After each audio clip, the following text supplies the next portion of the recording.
Hello, my name is Kendall and welcome to my channel. I hope that you've been doing well. I hope that you've been able to have at least one cup of hot cocoa or have at least considered baking some cookies. We're going to be reading another Kevin Henkes story. I read Julius, Baby of the World a while ago. I will put a link if you enjoy this story in the description so you can check that out. This one is called Lily's Purple Plastic Purse. Lily loved school. I love school. She loved the pointy pencils. She loved the squeaky chalk. And she loved the way her boots went clickety-clickety-click down the long, shiny hallways. No running! Mine. Lily loved the privacy of her very own desk.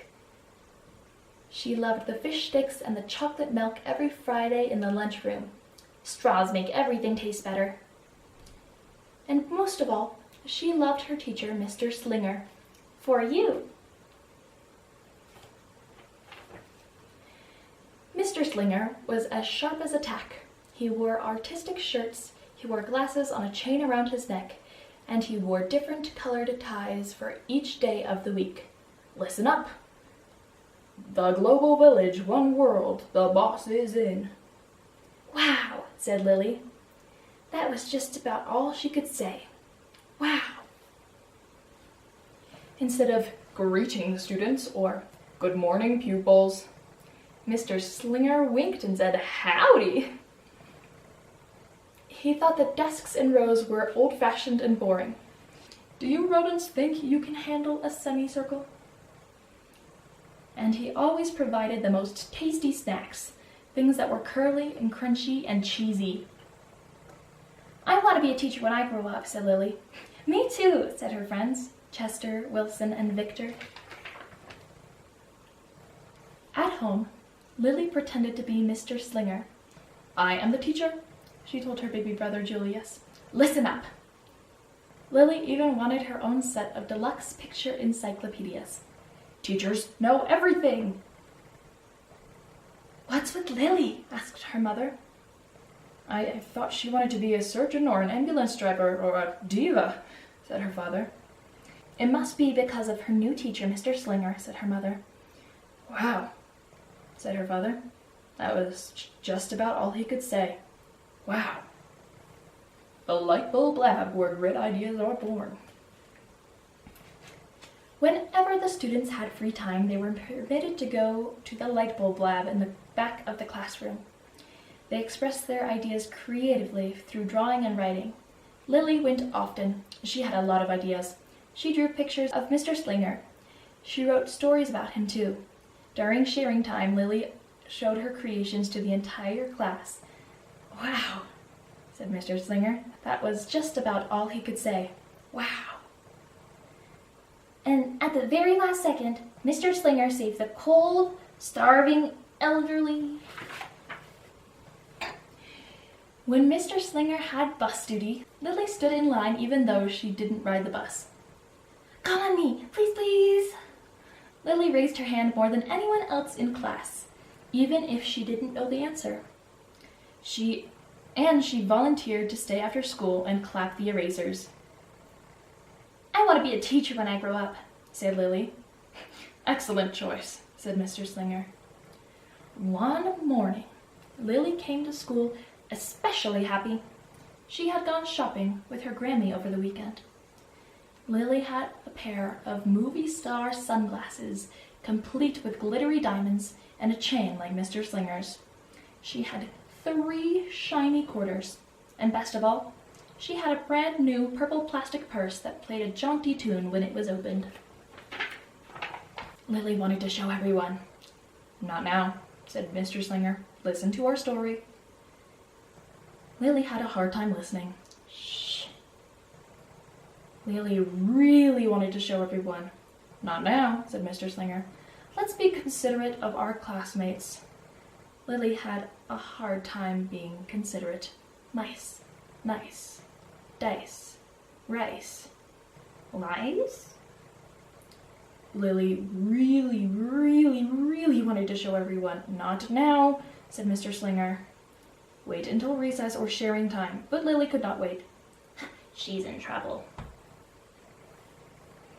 The glasses were so glittery, and the quarters were so shiny, and the purse played such nice music, not to mention how excellent it was for storing school supplies. "Look," Lily whispered fiercely. "Look, everyone, look what I've got." Everyone looked, including Mr. Slinger.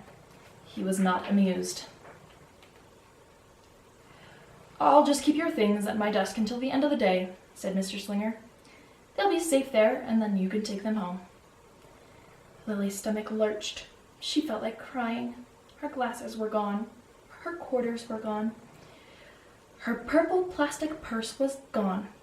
Lily longed for her purse all morning. She was even too sad to eat the snack Mr. Slinger served before recess. That afternoon, Lily went to the light bulb lab. She was still very sad.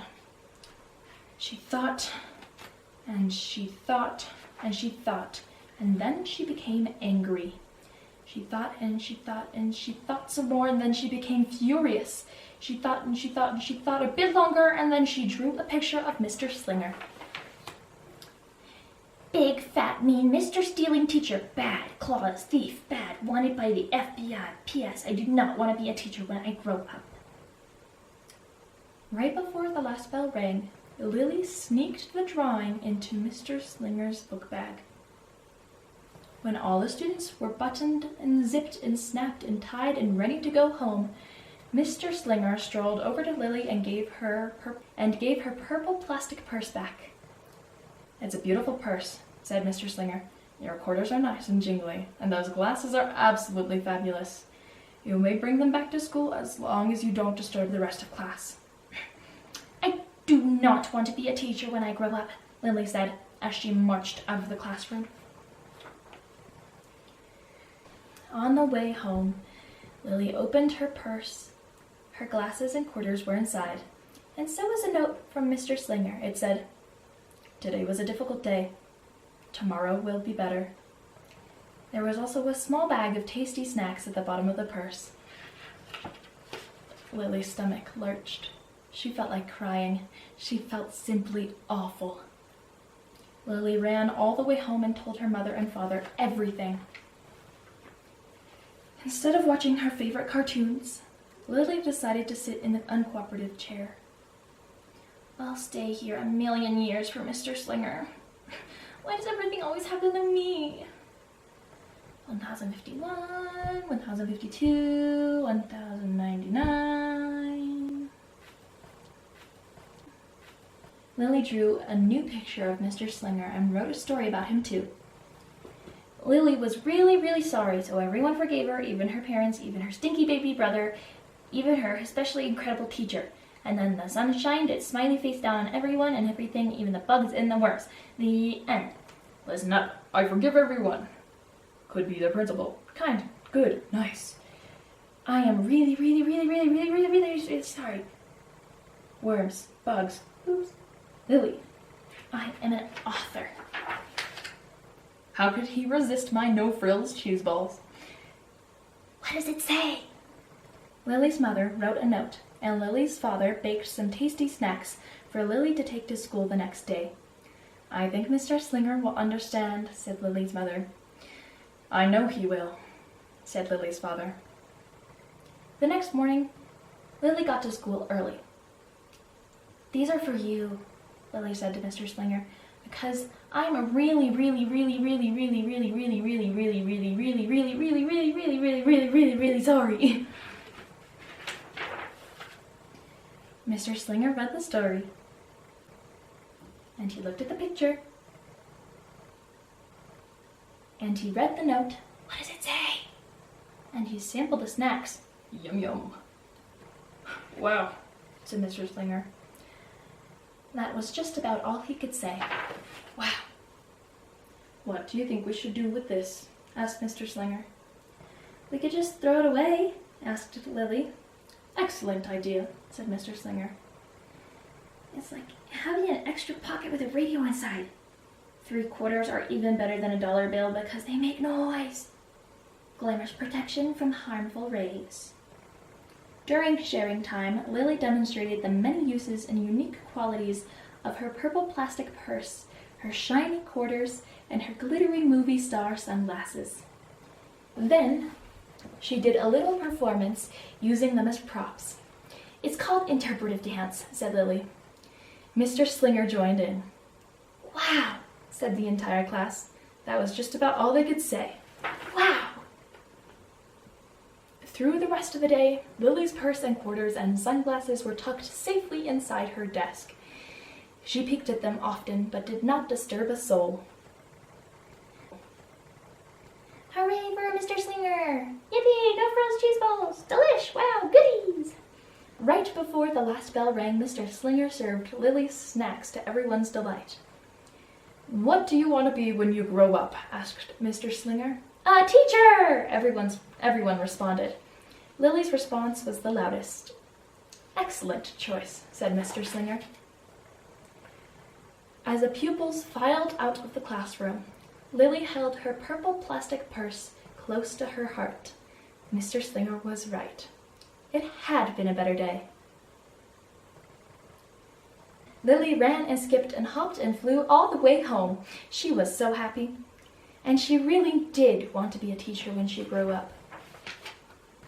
That is, when she didn't want to be a dancer or a surgeon or an ambulance driver or a diva or a pilot or a hairdresser or a scuba diver. Hold still, the doctors are here. Ready for takeoff.